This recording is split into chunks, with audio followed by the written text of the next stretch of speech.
Fabio, te saludamos, gracias por tu presencia aquí en el estudio de Radio Nacional. El agradecido soy yo, buen día Hola, a buen día. todos, todas, un gusto estar en este lugar. Bien. Efectivamente es un proyecto que intenta analizar en pos de buscar algunas de las características del sistema político en La Pampa durante el último cuarto del siglo XX y que da continuidad, si se quiere, a los orígenes estatales de La Pampa una vez que dejó de ser territorio nacional y se convirtió en provincia. Y yo hice en su momento una investigación, que fue una tesis doctoral hace unos casi ya 15 años, sobre los orígenes del peronismo y el vínculo entre el peronismo y provincialización. Sí.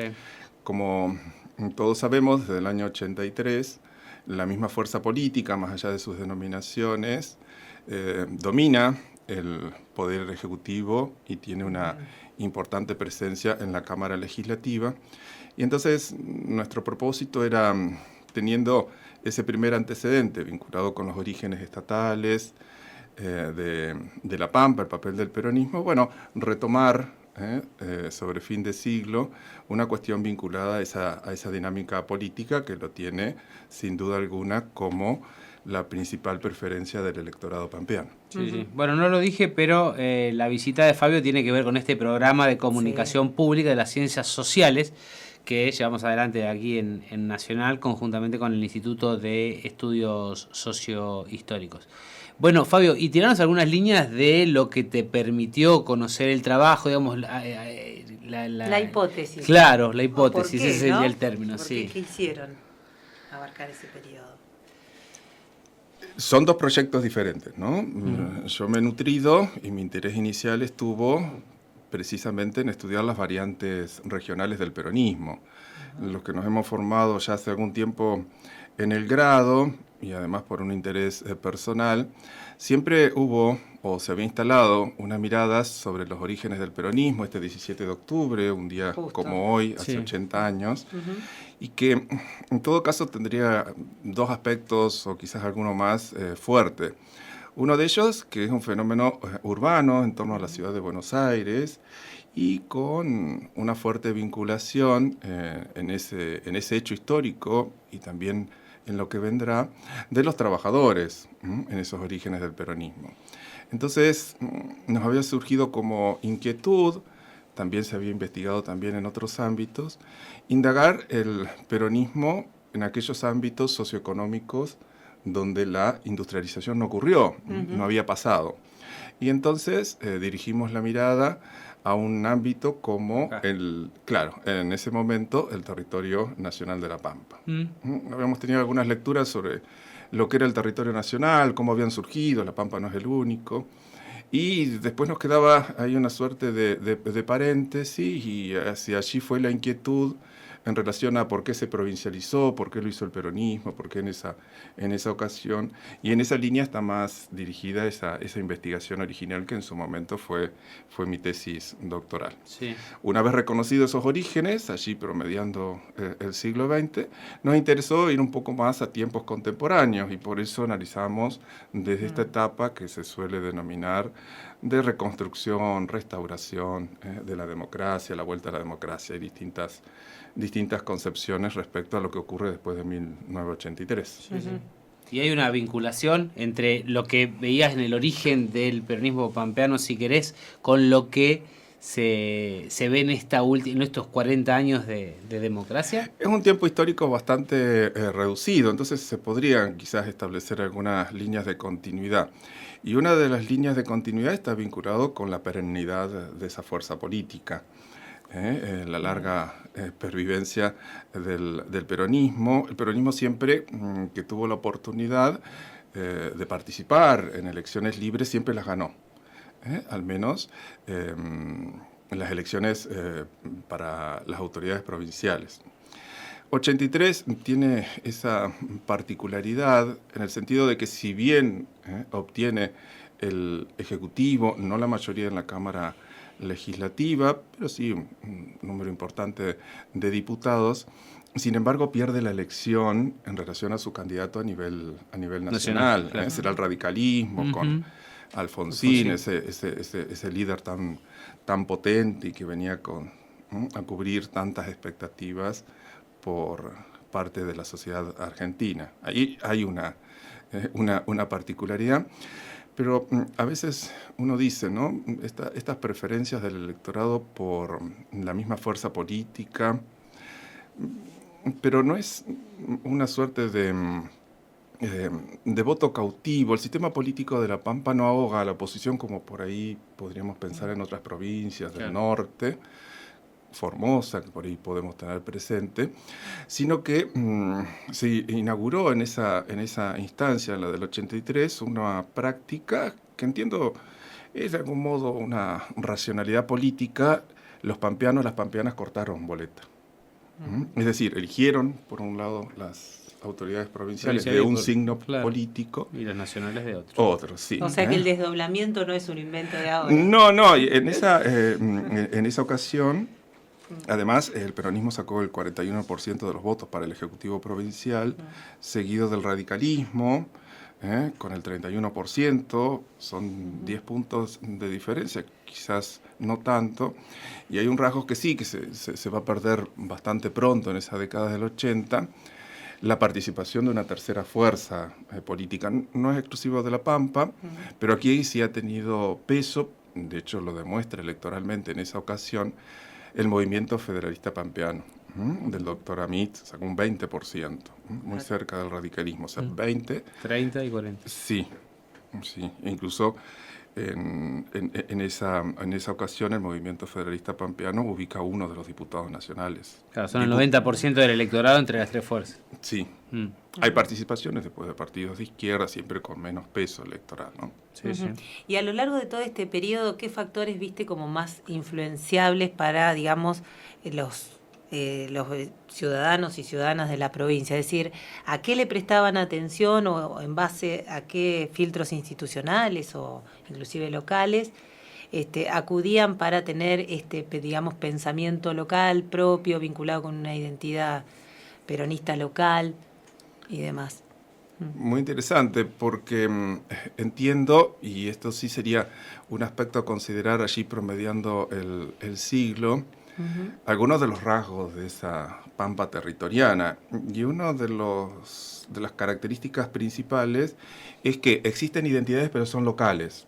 Porque de hecho, más allá de que tampoco hubo tantas ocasiones, la ciudadanía podía votar para consejos municipales y los cargos de juez de paz en poblaciones de más de 1.000 habitantes. Entonces, en el momento de la emergencia del peronismo existían fundamentalmente dos fuerzas, el radicalismo y los conservadores, pero el peronismo, mediante una serie de estrategias y con ese control en definitiva del gobierno nacional, disponibilidad de recursos, va a ser la primera identidad a nivel territorial del conjunto, ¿no? Desarticulando esa práctica más habitual de la ciudadanía pampeana de intervenir en sus propios ámbitos locales ante la imposibilidad de elegir gobernador, que era uno de los rasgos, o también legisladores para una cámara, Perdón, dadas Fabio, las características de los territorios. Que te interrumpa. O sea, estás diciendo que acá nace la pampeanidad, podríamos decir, o algo parecido, este primer intento de aglutinar. O la peronización, por ahí, bueno. en todo caso, porque me parece que la pampeanidad tiene otro alcance. Pero sí, el peronismo se lleva una credencial de peso, en el sentido de que es el responsable, es el que toma la decisión política, lo habrá hecho con una intención, quizás, entre otros motivos, de obtener un alcance nacional, de convertir a estos territorios en provincia. Lo hacen en el 51 primero Chaco y La Pampa como primeras provincializaciones. Entonces, entiendo que la ciudadanía del momento, los territorios nacionales se los consideraba habitantes, porque al no tener la posibilidad de votar, el peronismo va a habilitar a estos habitantes a que puedan ejercer sus derechos políticos, los ser convierte en ciudadanos. ciudadanos. Entonces Claro. me parece que ese es un punto importante en el proceso de la construcción de la identidad. Las otras fuerzas políticas no se opusieron porque es un derecho, ¿no?, el de elegir a las autoridades, estaba en las otras 14 provincias. Pero les ganó de mano, digamos, claro. Sí, en eso, porque, sí. es decir, La Pampa va a tener como característica ser un ámbito donde las luchas provincialistas fueron muy fuertes en la primera mitad del siglo XX, pero quien va a capitalizar, tomar la decisión, aún dejando de lado, si se quiere, a esos provincialistas, va a ser Fabio, el peronismo, ¿sí? y en ese sentido, haciendo analogía con el movimiento nacional, digamos, donde se puede ver en los orígenes del peronismo a Forja como, digamos, grupo ideológico, al anarquismo y la fraternidad con todo su movimiento sindical. En la provincia de La Pampa, el peronismo pampeano, ¿tomó aportes justamente de esos otros partidos y movimientos o arrancó de cero, digamos? Bien, ahí sí, por supuesto que se nutre de otras de otros grupos, de otras ideologías, de otras propuestas, más allá de que se presentara como algo nuevo. Y en realidad tiene algo nuevo, porque va a ser esa fuerza política que por primera vez va a poner en ejecución, va a proponer y va a llevar a la práctica una agenda transformadora en la sociedad argentina con un alcance inédito, que no lo va a hacer ninguna otra fuerza, ni lo hizo previamente, ni tampoco a partir de ese momento. Ahora bien, ¿cuáles son, podríamos pensar, esos sectores socioeconómicos, si se quiere, en función a tu pregunta, que van a nutrir ese peronismo inicial? Porque todo se organiza bastante rápido a partir de ese 17 de octubre. Hubo un 17 de octubre en La Pampa, lo hubo en la escala en que correspondía a la estructura socioeconómica de la época. Tenemos los ferroviarios en General Pico, es un movimiento importante, que van a sumarse al paro de ese día, y sobre todo el del día 18, que ya había sido convocado por la CGT, el comercio, es un sector relevante. Y no quisiera omitir, porque en algún momento apenas las fuentes lo reflejan, las fuentes reflejan algunos sectores. Claro. Esos sectores subalternos vinculados con la explotación del monte del Caldenar, esos trabajadores, incluso a veces golondrina. Que todavía ni siquiera estaba el Estatuto del Peón. Sí, el Estatuto, claro, porque el Estatuto del Peón sí, en realidad para el 17 de octubre del 45 sí, porque el Estatuto se aprueba en momentos en que Perón encabeza la Secretaría de Trabajo y Previsión. Pero recién se estaba aplicando, después se va a generalizar mucho más después de la elección de febrero del 46. Entonces hay todos estos sectores que por ahí invisibilizados, que el peronismo le da visibilidad, regulando las relaciones laborales, no solo en el ámbito agrario, sino en los montes del Caldenar, decía, por supuesto, más visible los trabajadores formales de los ferrocarriles.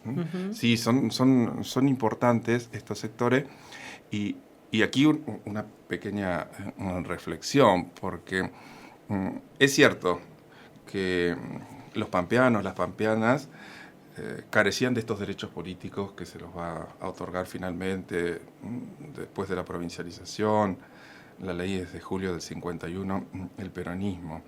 Pero también carecían de bastante más derechos, que los podríamos identificar como derechos materiales, porque el ámbito era totalmente informal, el de las relaciones laborales, sobre todo en esos montes del Caldén tan profundos, ¿no? Por supuesto en el ámbito rural y también en otros sectores. A mí me parece que allí ha calado fuerte este discurso, que no se quedó en un discurso, como pasa en tantas propuestas políticas, sino llevar a la práctica, efectivamente. Y engancho justamente eso que estás diciendo, discurso, es decir, ¿quiénes son los traductores locales de esa liturgia peronista que tiene esos sesgos que vos decías, digamos, un movimiento de ciudad con desarrollo industrial o incipiente desarrollo de pymes industrial, a una población como la nuestra, informal, rural, muy profunda?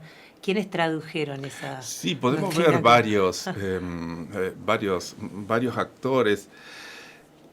El peronismo va a ser territorio fundamentalmente a partir de delegados estatales.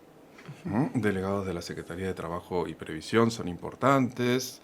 No solo viajan a La Pampa, sino que también se instalan y movilizan en relación a la organización de los trabajadores para que se exijan ese cumplimiento de las normas legales. Hacen también acciones vinculadas con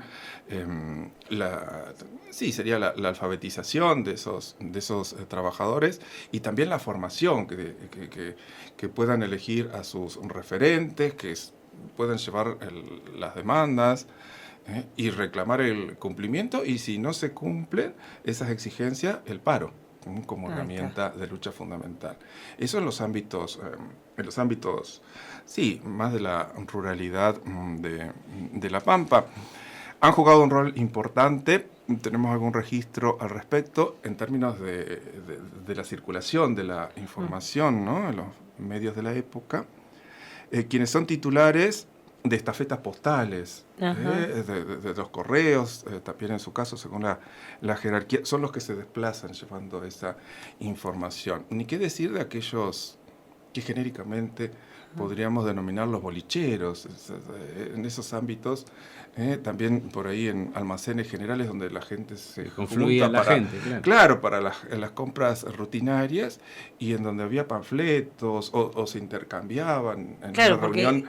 Sí. Los medios de comunicación, como vulgarmente los conocemos, acá no llegaban. No, por supuesto. No. Algún periódico muy esporádicamente, o tardaban su tiempo. Obviamente que ya está avanzado el peronismo. La Radio Nacional, será la primera en el país a instancia, en la que se funda en Santa Rosa, será la primera de esa cadena nacional proyectada por el peronismo.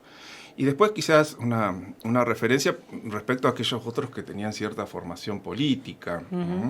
Por ahí está estudiado para otros ámbitos, que hay conservadores que mudan al peronismo, sí. Que si hay radicales que mudan al peronismo, también. Sí. Hay distintos referentes. Ardoin, por ejemplo, que va a ser un importante propietario del Centro Sur, ha sido titular de la Sociedad Rural, o era, mejor dicho, ¿no?, titular de la Sociedad Rural de General Hacha. Bueno, va a ser una suerte de presidente del partido, encabezará como vicegobernador la primera fórmula para elegir autoridades, junto con el odontólogo Salvador Ananía de General Pico. Hay ahí algunas mudanzas, entonces, de un sector que podríamos denominar más conservador, el médico Paló de General Pico, y eso sí, ya en los inicios. Y dentro del radicalismo hay varios, incluso se va a dar este debate respecto a quiénes son los que recién llegan y aquellos que tienen la experiencia. De ahí arranca. Pero más o menos lo resolvían. Porque interna. Sí, pero es una interna. Y sí. ¿Cómo lo resuelven? Normalmente, más allá de las disputas, distintas manifestaciones, publicaciones en diarios locales, panfletos, etcétera, etcétera, normalmente en los poblados logran una suerte de equilibrio. Bueno, el cargo de comisionado de ese poblado para un sector y el de juez de paz para otro. Por ahí se da ese mecanismo de negociación, porque ninguno de ellos era elegible todavía por la población. Surgía propuesta en parte del partido, y bueno, la designación formal correspondía al gobernador. Entonces es un mecanismo de solución de conflictos. Y esta, por lo menos, es un mito popular, ¿no? Pero digamos, no sé si tuviste posibilidad de ver fuentes de cómo nos veían desde Buenos Aires. Digo, porque también afincó mucho esta idea de que La Pampa es una provincia chica, que tiene muy poca gente, que no decide ninguna votación nacional, y eso fue mermando un poco el caudal de participación política. Esta cosa de que, en definitiva, digamos, se puede ver también a lo largo de la última parte del siglo XX, de una provincia muy movilizada, muy politizada, que va mermando. ¿Cómo se veía desde allá, desde Buenos Aires, o la importancia de este territorio, y que después, bueno, fue cambiando con el tiempo? Sí, es uno de los territorios que tenía, de algún modo, un reconocimiento en comparación a los otros territorios nacionales, que son los del norte o los de Patagonia, es el más cercano. En términos geográficos me refiero, ¿no? Sí. A la ciudad capital, a la provincia más rica, a la provincia de Buenos Aires, en aspectos incluso económicos, al menos lo que es la franja este, podríamos considerar una extensión de ese oeste bonaerense. El reconocimiento que tenía, si se quiere, a nivel político o de la prensa nacional, porque son los momentos, al menos que esa prensa nacional, esto lo digo en términos están originarias en Buenos Aires, pero digo por su alcance territorial. Sí, claro. Digamos, en estos, la prensa va a registrar especialmente estas luchas provincialistas previas.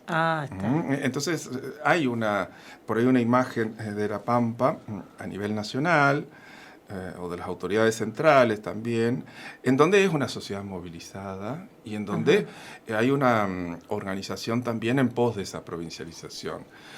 Creo que esto ha sido uno de los factores que explican por qué fue primero, conjuntamente con Chaco.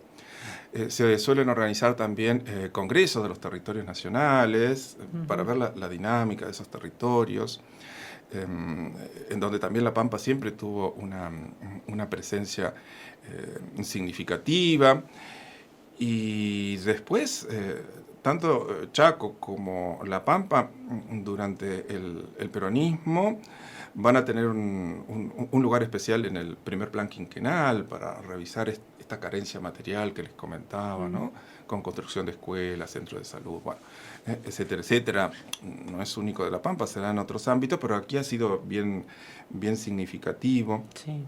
Y hubo un reconocimiento, me parece que esto es clave, durante el peronismo, la llegada que tuvieron, o se tuvo desde esta provincia, de la fuerza política del peronismo, con Eva Perón. Mira. Porque ¿por podría qué? Comentar cómo es ese proceso de provincialización, porque tiene algunas particularidades. ¿Cuál es el mecanismo para provincializar? ¿Por qué Chaco y La Pampa? Yo seguí los debates legislativos, ¿sí? En la Cámara de Diputados y en la Cámara de Senadores. Esto va a surgir ley, bueno, lo va a promulgar Perón ayer en agosto, del 8 de agosto del 51. Sigue el proceso legal, diríamos, ¿no? El proceso legislativo. Y en esa dirección hay que mencionar que todas esas luchas provincialistas, de algún modo, no habían logrado el resultado político esperado. Es necesario la llegada del peronismo y, fundamentalmente, que los territorios encuentren un interlocutor, o mejor dicho, una interlocutora, que será Eva Perón, un procedimiento no habitual. Alguien ajeno al poder legislativo ingresa el proyecto o la nota solicitando. Lo hace en el carácter de presidenta del Partido Peronista Femenino. ¿Quién le fue con la idea a Eva y le dijo, Evita, somos la provincia Eva Perón? Bueno, eso fue posterior, es una decisión de los constituyentes que se reúnen ahí en la primera mitad de enero del 52, porque sobre todo en el Chaco había una llegada importante del sindicalismo respecto a Eva Perón. También en La Pampa, a raíz de este avance bastante rápido de la formalización, aunque en términos de escala la demografía del Chaco es bastante superior respecto a La Pampa, esto que vos mencionabas sobre cierta marginalidad, si se quiere, de La Pampa en términos económicos. Eso existe, pero la decisión habrá sido porque aquí la peronización avanzó muy rápido, hay homogeneidad, no iban a arriesgar las fuerzas políticas a un resultado adverso. Entonces, este agente externo al legislativo inicia el proceso, lo tomará Teixeira, que es el presidente de la Cámara, etcétera, etcétera, se va a debatir y surgirá entonces esa provincialización. ¿Hay algún, perdón que yo te voy No, interrumpiendo está porque bien. tengo mucha curiosidad, pero... Dime, por favor. ¿Hay referentas mujeres de ese momento o todavía ni una aparece? Las va a ver, y esta será una de las características del sistema político pampeano a nivel nacional, porque una vez que se promulga la ley, hay que elegir, se aprovecha la ocasión, por eso digo acá también hay algún cálculo político, ¿no? La elección para la reelección de Perón del año 51, presidente y vice, y en esa ocasión, esa primera elección, en definitiva, en donde interviene la ciudadanía pampeana, estos habitantes convertidos en ciudadanos, decía, también se van a elegir los 15 convencionales constituyentes para que elaboren el texto, la primera constitución nacional, ¿sí? Y ahí está la novedad, a partir de lo que preguntabas, va a haber cuatro mujeres, ¿no? De esas 15, va a haber 6 representantes de la rama política del partido, sí, encabezado por Perón, y el resto van a ser referentes sindicales, o van a ser propuestas, digo, por la CGT local al menos.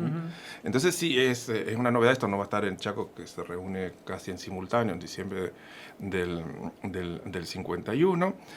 Quienes han investigado más ese asunto refieren en que en general les ha llegado una invitación por parte de Eva Perón, si es invitación o es muchos lo habrán tomado como un elogio o una obligación, son maestras de escuela, claro, alguna abogada de la zona de Doblas que es abogada del gremio de los salineros, sí, pero en general son mujeres que ejercen, claro, el magisterio. Nunca Evita nunca visitó La Pampa. No. Nunca. No llegó. No llegó, claro. Y la verdad que no tuvo por ahí la oportunidad, porque la Constitución se aprueba en enero del 52 y ella ya transita su problema de salud. Ese año 52 va a ser bien difícil para la Argentina y también para La Pampa, porque tampoco se van a elegir ahí inmediatamente las primeras autoridades provinciales. Hay que esperar al año 53, en parte por esta debilidad política del gobierno al perder a la figura de Eva Perón y la situación económica, que ya había algún deterioro al respecto. Quedan algunos minutitos, yo te preguntaría muchas cosas más, porque digo, ¿por qué en esto de justamente de todo lo que estás contando, digamos, la provincia de La Pampa no pudo conservar el nombre Eva Perón ni aún después de que la Libertadora se fue, digamos? O sea, ¿por qué quedó tan anclado en la población pampeana el nombre La Pampa, digamos? Bien, quizás tenga que ver con esa identidad más de conjunto en que se hablaba antes. Venía como nombre Territorio Nacional de La Pampa. Ajá. Va a ser esta convención constituyente que es en su totalidad, está monopolizada por el peronismo, quien va a proponer el cambio de nombre. En parte, sí, en parte, ya se había insinuado en los debates en las cámaras nacionales, pero prefirieron delegar esa decisión en las constituyentes, tanto en Chaco como en La Pampa. Y recuerdo uno de los argumentos, ya que Chaco eligió antes, pudo elegir presidente Perón, nosotros podríamos, por gratitud, por identificación, por el peso también de la mujer. La iniciativa es de las convencionales mujeres. Eva Perón. Después del 55... La que manda, hacia abajo, entre paréntesis. Nosotros, La Pampa, la que manda. Está bien. Entiendo que La Pampa es el proyecto político de Eva Perón, hizo bastante al respecto, más allá de esta el hogar está ahí para testimoniarlo. Sí, más allá de que nunca vino a La Pampa. La revolución, ese golpe del 55, sí, bueno, vino a cortar de cuajo todo lo que tenía que ver con el peronismo, destruir esa identidad. Todos los nombres, todos se modificaron y volvió yo creo que quizás pudo haber sido un argumento fuerte al nombre original, porque también yo había comentado que la constituyente fue dominada por el peronismo, fueron todos los electores no sé si da tiempo de explicar el sistema de votación, pero los radicales, por ejemplo, se opusieron a ese cambio de nombre. Esto lo registramos en la prensa, no porque intervinieran, Claro. porque no podían hacerlo en la convención. Y fue, me parece que fue una forma también de aglutinar a las fuerzas que serían no peronistas, la resistencia a ese cambio de nombre. Entonces, después del 55... Lo dejaron como quedó. Quedó como provincia de La Pampa, Sí. Generaba, no sé, quizás refería mejor Menos a su geografía. conflicto, No, menos pero conflicto. sí, Sí. refería mejor a su geografía, claro. esa historia de esos 50 años un poco más previo. Exactamente, menos conflicto, un mayor consenso al respecto. Fabio, porque si no el nombre, sí. aquí termino, ¿sí? Sí. Porque si no el nombre, presidente Perón, Nueva Perón, tiene Sí, demasiado claro. que ver con el personalismo Ujú. de un sistema político y se pretendía otras cosas. Bien, en eso estamos. Fabio Alonso es la voz que escuchan. Muchísimas gracias por haber estado acá en Radio Nacional. Vino como parte del espacio de comunicación pública de las ciencias sociales que tiene el estudio de estudios sociohistóricos de la Facultad de Ciencias Humanas de la Universidad Nacional de La Pampa. Muchas gracias. Por favor, a ustedes por el espacio.